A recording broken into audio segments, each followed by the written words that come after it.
Good morning. I'm Rosemary DiTrolio, and you're listening to The Lightwalker's Path. It's a place to develop new insights, find your soul's purpose, hear enlightening conversation, and be inspired. Good morning. This is Rosemary, and I'm the host of The Lightwalker's Path, Grow Your Spirit with Rosemary. And it airs every Tuesday at 10 a.m. Eastern Time. And my purpose is to develop your soul's purpose and help you get some interesting and helpful insights. It's a place for enlightening conversation, and you can find replays on YouTube, Spotify, Apple Podcast, and many streaming platforms. I also do post on my own website after the airing, so you can look at my archive at the bottom of my page and see all of the podcasts I've already done. Today, I am by me, myself, and I. And today's broadcast is about finding your soul's purpose, finding your authentic self, and what it is. So I've noticed that recently a lot of the clients that have come to me are struggling with who they are, what is their purpose, where are they, what do they do next, what do I call myself, where do I go? There's a lot of questions about finding our true self. And you may have even heard people talk about what's my authentic self and don't really understand what that might mean. So the first thing I'd like you to do is you can jot 3 words that describe you. So if you're listening, even if you're listening live or after, and you want to share, you can text them to me. But just jot 3 words to describe who you are, and just look at that list. And I'm going to tell you about it in a second. All right. So while you're thinking about who you are, I want you to think about what you appreciate about yourself. What is it that defines you? One of the things that you might notice in your list, and this is very common, people that don't really know who their authentic self is, they will look at extraneous things or labels. So they might say, well, I'm a mother, I'm a this, I'm a that, they might say, I live in a big house, I'm short, I'm tall. All those things are not your authentic self. Those are things about you. They may be things you have, things you own, but that is not you. What those things are, it may reflect things you find or you're drawn to. So let's say someone lives in a gigantic house, and every time the new thing comes out, they want the new car, the new this, the new that. That doesn't reflect their authentic self, but it affects or it mirrors values that they think define who they are. So for instance, a person that doesn't feel good about themselves unless they have those expensive things around them, their value is, without these things, I am not a successful person. So they are equating the success and the objects with who they are authentically. Those two don't really match. All right. And that's where the difficulty is. We come to labeling ourselves through life. I'm this, I'm that, I'm a teacher, I'm a mother, I'm a sister, I'm a brother. Those things may define where you sit, but it doesn't define your authentic self. So when you look at your list, what you could do is cross out anything related to physicality of what you look like, any label that you find. So if you put mother, sister, father, brother, cross those things out as well. What I'm trying to have you look for is the things that are you. And the things that are you are actually inner values. Those things might be what you appreciate and what you stand for. The other thing is, a lot of times people feel kind of lost because they don't know what they stand for, so they kind of flounder. So one of the things that I like to tell my clients to do is write down qualities that you notice in other people that you really value. So let's say you're seeing someone and you say, oh, wow, they have really great integrity. They have a very good sense of confidence. Those would also be things about yourself that you would value. So when you look at someone else, it mirrors the values that you would like in yourself. You might also notice what you appreciate about yourself. So I listed a few things that kind of stand for who I am as a person. And these are things that I aspire to because they are also qualities that I notice in other people that I like. So one of the things that really is important to me as a value is integrity. So when I say I'm going to do something, I will do it. It really bothers me if someone says, "Oh, I'll call you in 2 days," and they don't call. I like the follow through because it shows that someone values who I am because I value who they are. So integrity to me is very important. Kindness and compassion. These are a lot of spiritual values too. Like in Buddhism, they're into like compassion and kindness. Christianity, Judaism, we all have this common core of values that people seek that are on a path. So values of integrity and compassion are important to me, and therefore they are values that I aspire to in myself.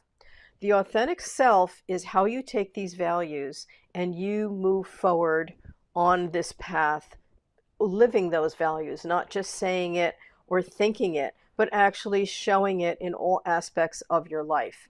So, for instance, if I am telling you that kindness is important and I'm at the food store and I'm ramming into somebody with a shopping cart, or I'm cutting someone off in traffic and cursing at them, or doing anything like that, that is not showing that I'm living with this value that I'm holding dear. So it's not just having the value, but it's actually using it and working with this. And if you don't have it right away, if I'm aligned with an honest person with integrity, and I do something dishonest, those two things don't jive. Therefore, I'm not living to my authentic values for myself. The other one that I aspire to is non-judgmental. And this is hard because many times during the day, we're discerning always, that's this, that's good, that's bad, that's high, that's low. We always aspire with our mindset and our emotions. And sometimes you'll find if you listen to your thoughts, you may have a judgmental thought about someone. And it's something that it happens for all of us, but I try to catch myself when I have one of those moments. For me, sometimes if I see someone doing something that I think may be really dumb, I'm like, oh my gosh, that's so dumb. And they're like, oh, judgment. And then I have to pull myself back and say, that was a judgmental thing. It doesn't match with my value of being non-judgmental. I have to let this go. Maybe they just don't know better. All right. So you might have to do that and catch your thoughts several times during the day if that is one of your values. Sometimes people don't know what they stand for. And that's where I guess practicing and learning about who you are as a person can really, really help. So let's say I find out that, I found out about myself. I'm impatient with myself. I'm not impatient with other people. So if I'm learning something and I'm not doing well at it, sometimes I'm like, oh, I should have known that. But I have to give myself a break, just like I would for someone else. So sometimes these values that we have become kind of sticking points because you're going to notice right away if you are not living that value yourself. Okay. I tell people too to honor the journey that you're on. And that means the good, the bad, and the ugly. So let's say you're going through a situation in life and it's not an easy one. And we'll go through this. That's why we're here. There's always relationship issues and possibly health issues and other things that we struggle with in our lives. Part of it is appreciating what you're learning from that journey or that situation and noticing how you are faring through it. And truthfully, there's times in my life where I say, oh my gosh, what was I thinking? Why didn't I do this, this, and that? But again, I have to remember to show myself compassion because that helps me to understand why I chose this situation, why I'm in the situation, and how I can fare better if it comes up again.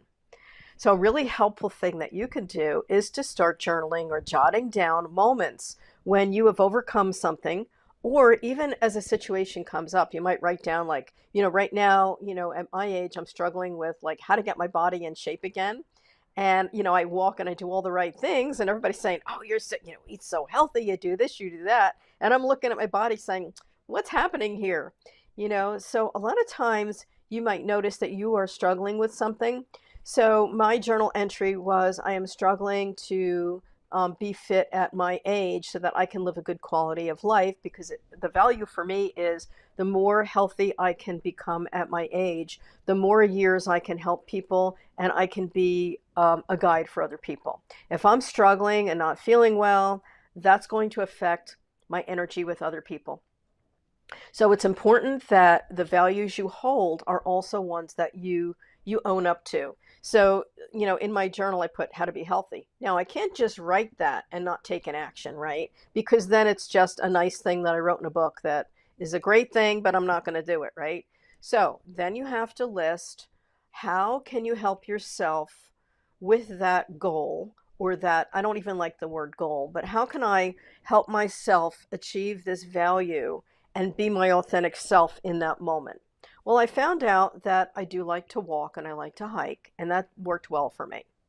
I really don't like certain activities like oh, I don't know. I did CrossFit a couple of years ago, and it didn't bring me great joy. I did it for a while. I'm like, I just didn't feel like it resonated with me. So even though I did it for a year, it really was exhausting and it wasn't my thing. So you have to find things that align with your value and your truth, but that also are um, a, you appreciate them about yourself, and that you have it in your list to help you. So one of my values might be walk each day, drink more water, whatever it is. And then, as an authentic a person with integrity, you have to follow through for yourself. So if you don't follow through, then you're not living to that authentic value that you said is so important to you. Okay. You might notice that sometimes we carry values that our family believe, but that we really don't believe. You might have been raised with a certain understanding that you have to think this way or do this certain thing, and it doesn't jive with your value as a person, as an adult. That's very common. Another thing that could happen that stops emotional growth is traumas that you've had in childhood that you have not healed. So they will stop you along your journey, because every time you begin moving forward, it's kind of like shooting yourself in the foot. So I think about people that say, oh, I want to be abundant and have money. But your family's values were, if you don't work hard for it, you don't earn it. If you don't um, if you don't work 90 hours a day, then you will not make money. So that's a family value that is in there. The other thing is a family value of not having enough. So especially in my age group, a lot of our parents went through the Depression, or our grandparents, right? So their mindset was that you have to save every little thing and you can't spend any money, not even a dollar, because if you do, it may go away. All right. There is a balance between give and take, and money is energy. So you learn the balance of give and take, saving and spending. It's energy. So if you have an abundance mindset, you'll be doing much better than if you have the feeling of, I never have enough, I'm lacking. You may also find that people that are extremely parsimonious, which means kind of cheap, right? They also are emotionally cheap with their emotions. They withhold. So one of the things that I've learned to live my authentic value of helping others is, when I am blessed with money, I will pay for someone else. I will do a good deed. I will help someone in some way with what I'm given. And that helps to free up the energy of abundance, and it also helps me to be my authentic self of caring for other people. Okay. The other thing that you have to do is honor your mistakes. So let's say you really messed up, and like in your mind, you're saying, oh my gosh, that was the dumbest thing ever, right? And you start beating yourself up. Well, the world will beat you up if you let it. Okay. You don't have to do that to yourself. So the kindest thing to do to show yourself this kindness is to say, you know what? I might have made a really bad choice, but it's going to get better. I can choose differently. Okay, I am reading a comment. It says, what you are talking about is so important, that thoughts have power. Love, abundance, mindset. You're always so generous. And that's from Gina. Thank you, Gina. Yeah, so, just keep that in mind, that the more that you open to other people, the more that you will receive from the universe in unexpected ways. And that's one of the universal laws called law of attraction, which I will also, touch on today. Okay, I have some courses that I wanted to tell you about, self-study courses. So, the first one is Become Your Own Superhero, and that's listed on my self-study on my website at rosemaryd.com. And the second one is Raise Your Vibration in 30 Days. And we're going to be right back. We're in for a quick sponsor break. Please stay with me. Don't go away. I need you. Please come back. All right, I'll see you in a couple minutes.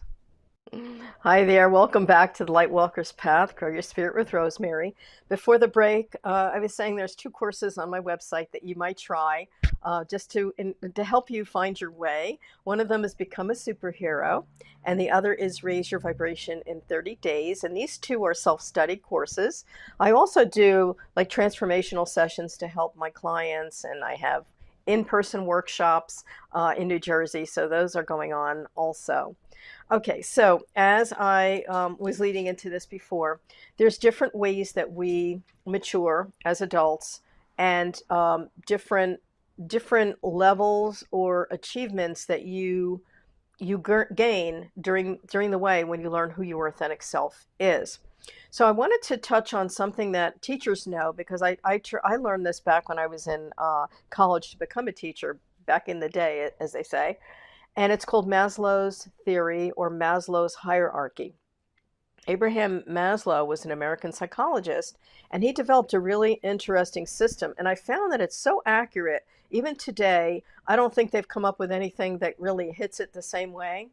So he taught that many emotional states as adults we travel through, right? So one of the lowest or beginning states also relates, if you're a yogi or a person that knows this, relates to our first chakra. Your first chakra is down, it's the first one at the bottom, like in your pubic area. This one relates to safety and psychological needs being met. So I want you to think about, like, if you're a person and you're really struggling along, and every time you get upset, you overeat. Okay, that's a survival need, because that first chakra is called your survival chakra. It will bother you when you're under stress. That's why people drink, smoke, eat, and get addictions, because that's the first chakra screaming at you like a child. Feed me, make me better. Okay. Some people, even as adults, are stuck in their first chakra. All right. And it's kind of not a good place to be, because every time something hits, every time there's an emotion, you will go back to that thing that brings you comfort, even if it's not helpful to you. All right. So that's the first level of Maslow's hierarchy. It usually develops between birth and the age of 2, which means that chakra, when a baby comes and a baby's born, the first chakra is ready to go, because that one's saying, feed me, I'm going to scream if I'm hungry. And you will find a person that's in their first chakra. That person might be a screamer, or someone that is a bit of a bully, because if they don't get their way, they're going to yell, scream, stamp their feet like a child. That's first chakra, but it's also the first level of Maslow's hierarchy. The second level of Maslow, it develops at the age of 2 to 7. And this is where a person begins to feel that they find their place in the world. It's called safety and belonging. Excuse me. It's where logical thinking begins to develop. So if you think of a child, like maybe in like first or second grade, by the time they reach second grade, they're beginning to realize that the whole world isn't them, and there's people around them, and there's relationships that begin happening, and there's friendships that begin to develop. And this is where they begin to develop a feeling of self-worth. Before the age of 7, the brain and the mind and the child is very, very open. In fact, at that age, they are so open, they're kind of living in a hypnotic state. They are pulling in, through osmosis, really, how the adults are behaving in their life, how they deal with stress, how they act when, when they don't get their way. Now, if you have parents that are yellers or screamers, or if you have parents that, um, blow up at people all the time at this food store, or when they don't get their way, you begin noticing that that's the way that you develop yourself, because it's like through osmosis, right? So by the age of 7, kids are developing these inner patterns of how they are going to walk through life. That's why it's really important if you have a young child to nurture who they are. Let them explore their interests. So if you have a child that's very artistic, let them explore artistic ability. If they're creative, foster that in them. And it's tough because a lot of parents now are very busy. They're working a lot. They probably, have a limited amount of energy for themselves, much less, the kids that they have. And our society is such where people often need to work two incomes to even support their families. And it's really tough. But I understand.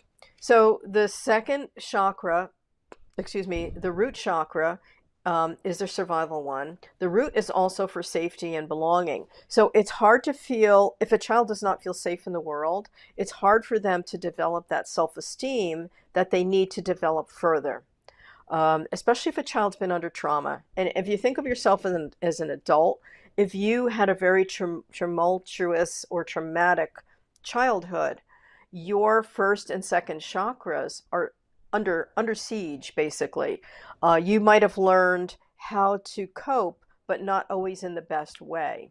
You might have learned to be silent, not speak your truth. You might have learned if you make waves, your family gets mad at you. You might have learned that anger is the way to solve a problem when other ways could suit you better. So there's different lessons that we learn, both positive and negative, by the parenting and the adults in our circle. The next level usually develops between the age of 8 and 9, and that would be kind of like third grade. It's where a child begins to feel their self-esteem. They're kind of breaking away from the world is only me into the world has other people and we're working together. So by third grade, most people between the ages of 8 and 9 begin to get this like sense of this is who I am, this is what I'm good at. And I want you to think about this. I've met a lot of adults, and I do one of my courses. We work with creativity, and we maybe color or draw or paint or something, right? A lot of adults will say, "I'm not good at art, so therefore I can't do it." And they don't understand that the self-expression is the point of art. It doesn't necessarily mean I'm going to create a masterpiece, beautiful picture that I'm going to sell like a Mona Lisa. It could just mean I'm putting color on paper to express who I am. The same thing goes with writing. I'm not good at writing, all right? Because maybe the person had trouble when they were younger. When I was really young, I was really bad at spelling. And probably till the age of 11, my teacher kept saying, you're highly creative. You can write like crazy. You can't spell right now. So whenever you come across a word, circle it and later go back and look it up or correct your spelling if this piece is going to be seen by other eyes. So I learned how to be really diligent and check for errors. And thank goodness, because my teacher was wonderful. She nurtured my creativity at an early age, so much so that I love to write. I've written about 10 books right now, and they're published. So you could nurture those things rather than pointing out the negative. Now, she could have said, oh, you're really dumb, you can't spell. Thank God she didn't, right? Because instead she said, you're highly creative, just be diligent looking where it's up. And that really gave me a wonderful feeling of self-esteem and autonomy because she valued what I can do and didn't focus on the thing that I was growing and couldn't do yet. The same goes for people that have trouble with anything in school. I've dealt with a lot of people that have had learning disabilities as a child. Many of the clients come to me now and whisper, I had ADHD as a kid. I still do. I can't focus. And what I tell them is their brain's just working in a different way. Value who you are and value the gift of how you work, because sometimes kids with attention problems are amazing at juggling 10 things at once instead of just that one thing that a left brain person can do, right? So they have gifts that other people may not have. Back in the day, that might have been the one that would be the warrior in their clan, the one that had a lot of energy that could save and protect people. So they may become fabulous as protectors and police force and people that are very active people. So what I'm saying is when you have something that you consider a lack, there's always a gift in it. there's always something that you can take from that moment and grow it and say, you know what, I might not have been good at this, but there's something I can do with it that makes it positive. And that helps you to find your authentic self again. Okay. The third chakra is your self-esteem point, and that's the one that's under the breastbone. And that is also the one that develops between the ages of 8 and 9. Okay. The highest level, or the next level, that shows a completely autonomized adult is called a self-actualized person. And the qualities of a self-actualized person might be that they are spontaneous, they can roll with the punches, they're reality centered, and they can trust themselves. They don't have to poll 99 people about what to do. They know in their inner self that they can figure it out and find an answer. Not that it's bad to ask for advice, because we all need advice from people that know more than we do. But once they have that advice, they can confidently make a decision and then live with whatever happens. So let's say I've, gotten my expert advice and I decided to do something a certain way and it messes up. That's on me. I could say, okay, maybe I'll try it this way. And you can simply change direction and try something else. A confident person that's self-actualized will not call themselves names. They will not downgrade themselves. They will not call themselves dumb, stupid, I don't know better. They would just say, maybe I need more information to solve this. So what I'm telling you is that is what we aspire to be. We aspire to move ahead. We aspire to be self-actualized. Not everyone will get there at the same time. Some people will self-actualize quite young, maybe 20 years old, maybe 30. Others may take 50, 60, 70. Some people will stay in self-esteem mode or safety mode for their entire lives, because we have a choice. And by what you do and what you grow and what you learn about yourself, that shifts you and helps you move along your path. All right. How do we get stuck? Okay. People get stuck at different levels of development. Sometimes people will go through a trauma or a life problem that knocks them to their knees. It could be a divorce. It could be losing a child. It could be illness. It could be many things that can cause you to stop forward movement. And sometimes we have to stop forward movement in order to heal ourselves and in order to be confident enough to take another step forward. Healing trauma, healing childhood trauma, working with people that can guide you, those are all great things. You can also learn on your own through reading, through learning through a spiritual path. So I had a question someone sent to me this morning, and it says, how do you know you are on a spiritual path? And I wanted to just touch that thought. So sometimes there's a really strong pull and desire to do something. So when I started, I was always a teacher, and I knew this was my path from when I was really, really little, because I was always helping people, right? So first thing that you do is you look at what you normally would do as a child that drew you. So for me, I was always teaching and helping kids. I remember playing with a little chalkboard when I was like 5 years old. I was always pretending I was teaching somebody. I came in with this mission to teach. I knew that was my mission. How I knew I wanted to be on a spiritual path was that I had a lot of faith in things, and I always knew that when I prayed, things would shift or change. The other thing that happened to me is in my 30s, I had a really, really strong pull that I had to go to the library and read all the books across the shelf, and they were in the spiritual section. So I read about all different religions and all different belief systems. And I was just really like, I don't know, I guess obsessed with knowing. So I kept reading and reading and reading, and it was in my brain, and I had all this stuff. And then at one point I just said, I'm going to stop. Okay. So I will come back to that thought. I want you to think right now on the break what you love to do as a child. And if you're listening live and you want to text me, that'd be awesome. All right. So we're heading for a sponsor break. We'll be right back. Please don't go away. Thanks. Hi, welcome back to the Lightwalker's Path, Grow Your Spirit with Rosemary. And today we're discussing authentic self and how you find it and how you find your path. So one of the questions I was talking about before the break was, how do you know? How do you know that you're called to a path? And one of the things I would tell you is that very strong emotional feeling of, I have to learn this, or I love this. You know, one of the comments that just came in is someone wrote, I loved animals, especially love magical horses. They're magical.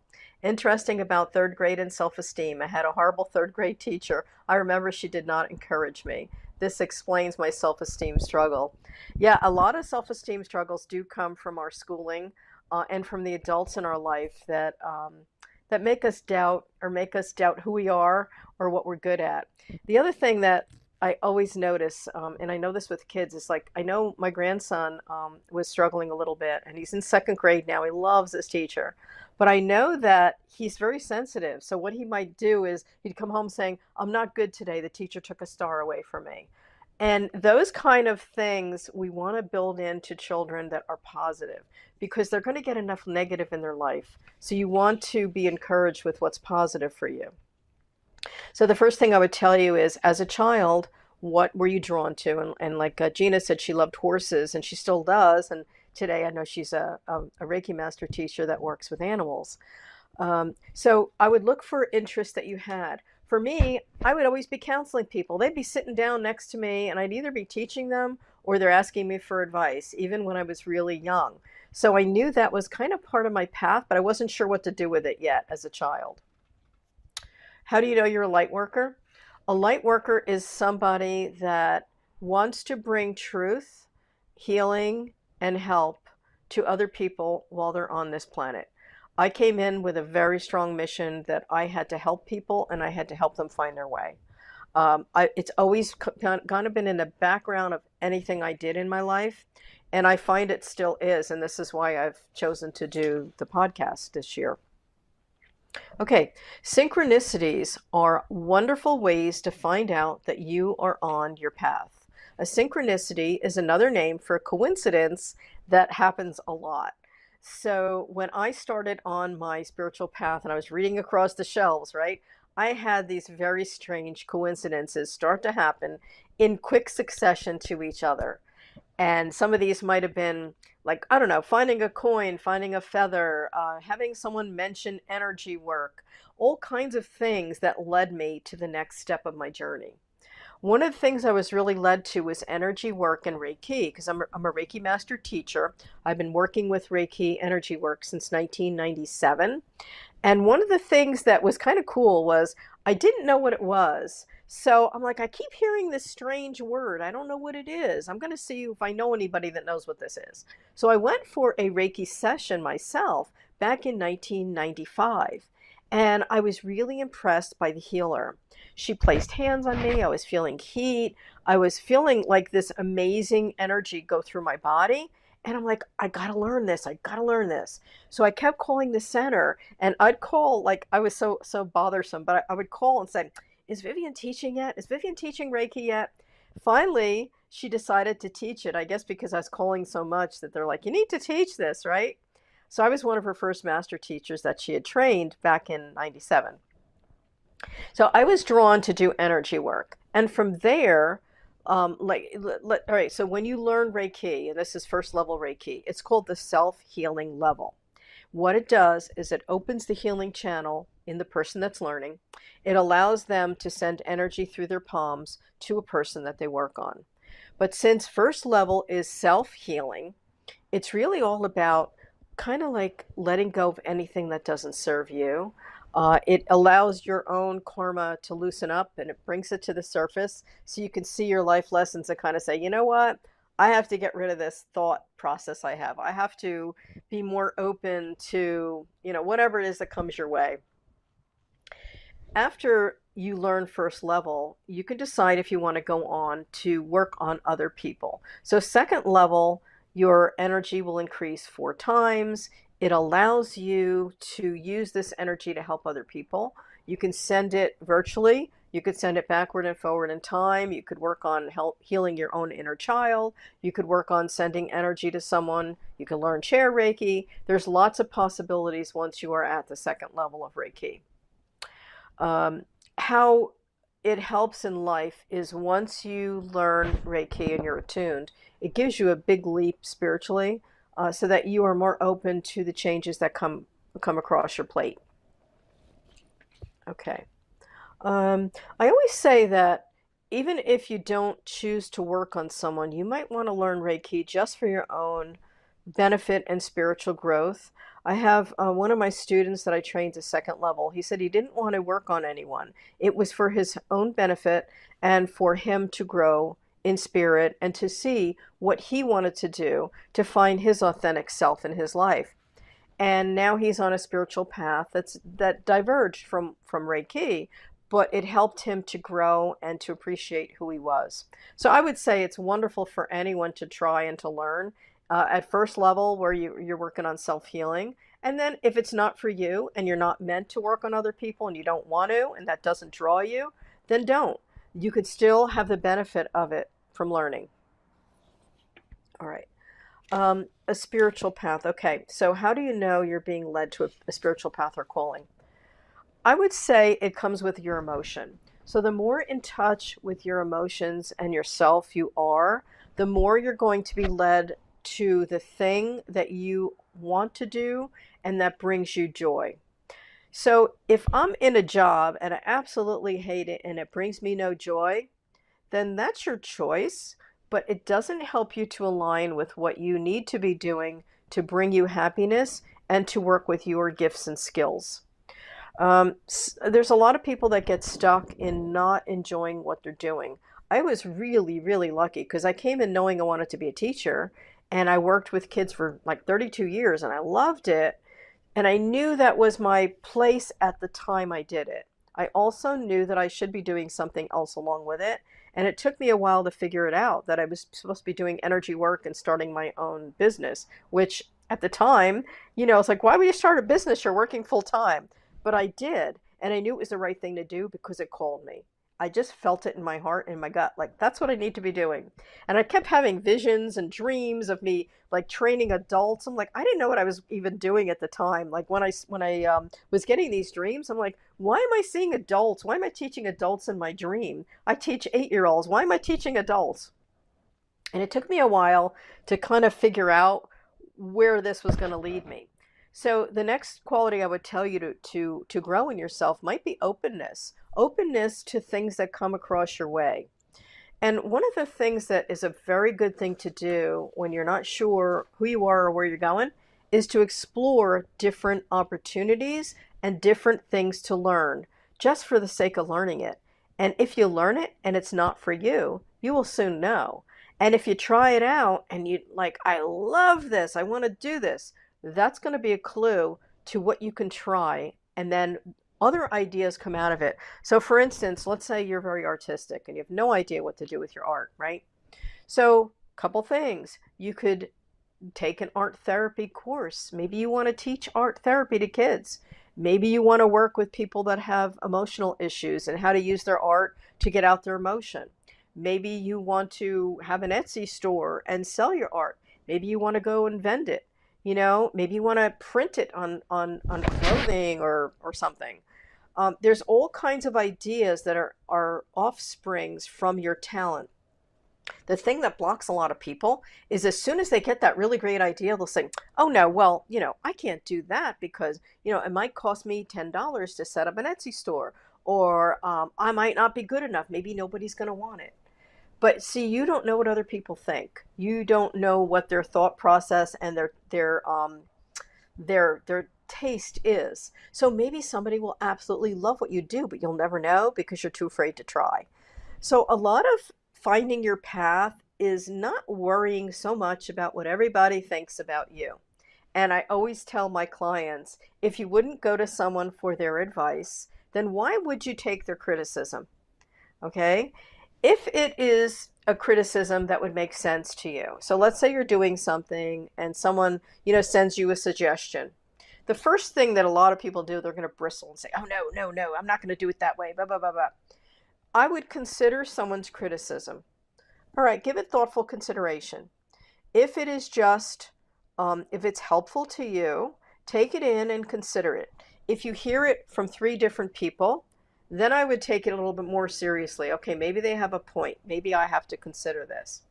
If it is just negative and not helpful to you, then I would discount it. Don't even take it in as your truth, because that doesn't help you.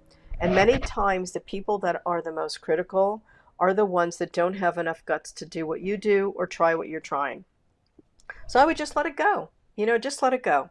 A lot of people get so stopped, and that's again, that's the self-esteem and the safety and belonging. Those two chakras will really act up when someone criticizes.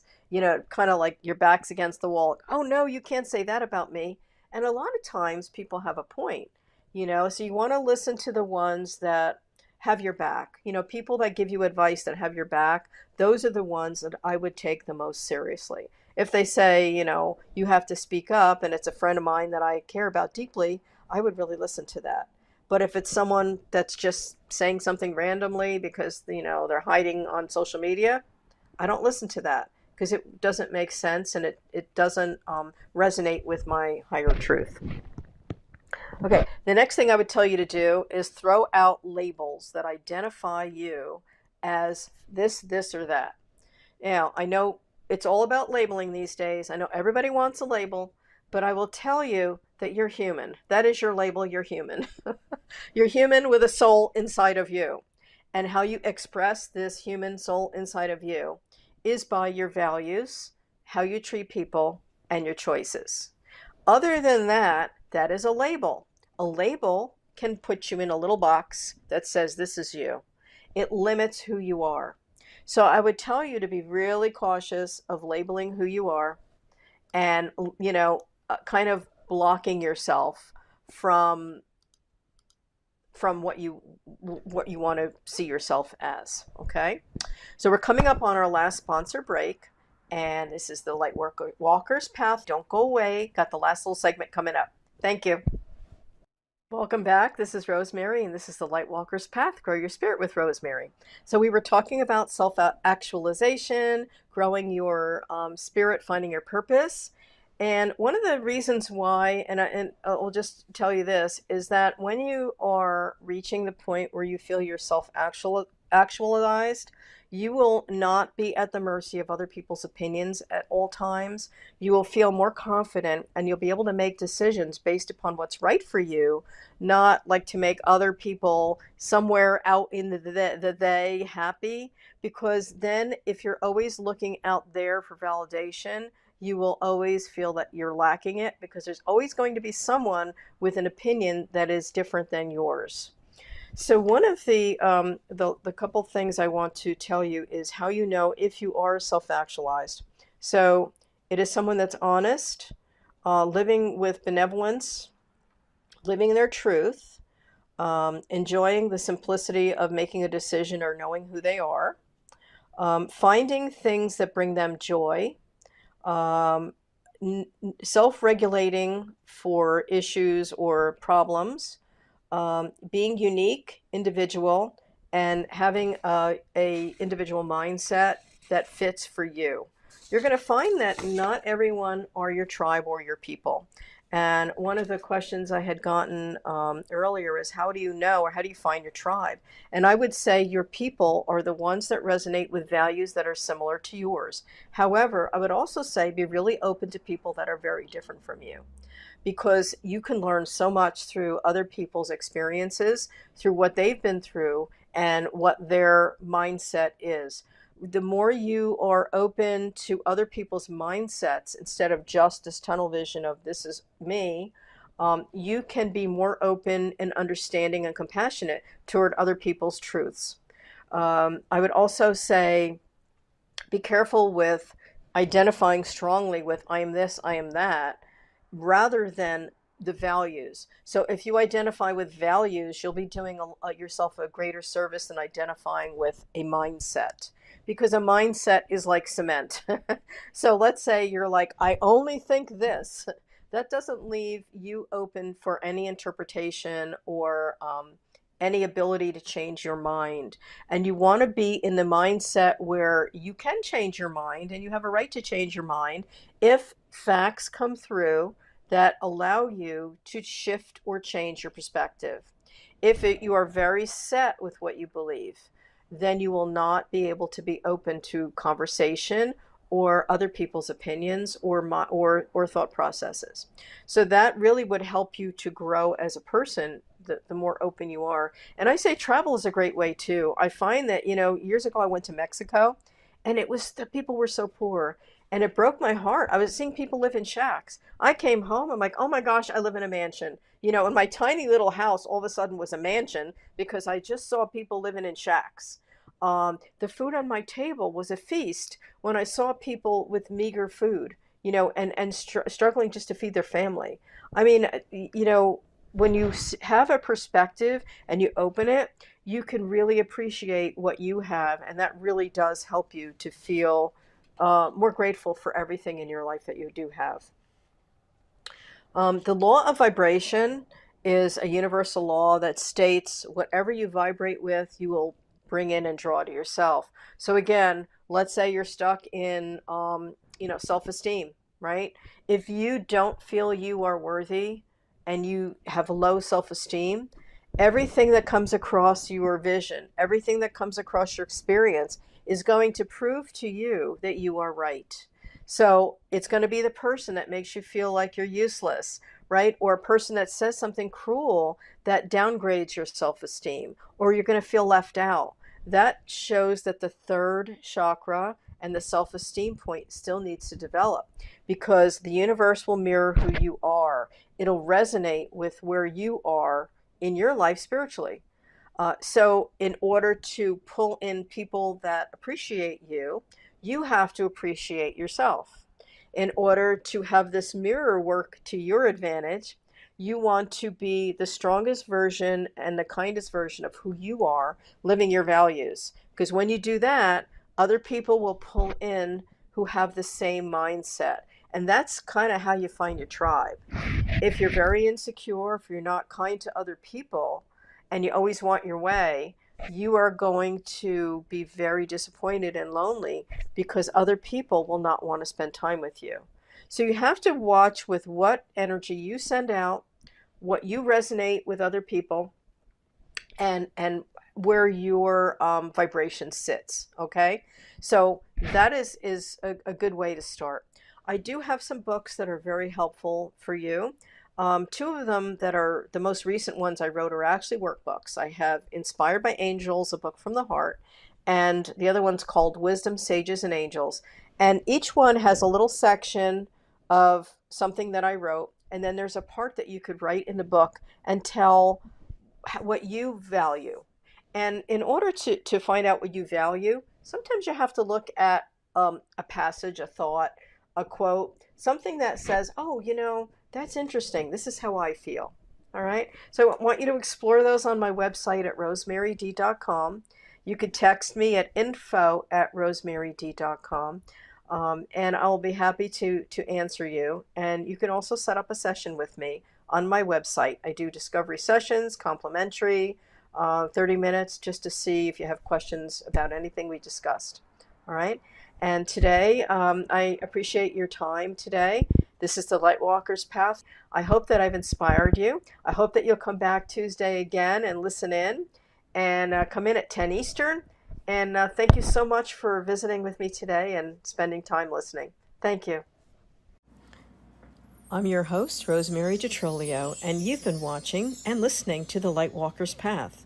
Learn about my workshops, sessions, courses, and more at info@rosemaryd.com. My website, rosemaryd.com, Hands of Light by Rosemary. Have a blessed and beautiful day.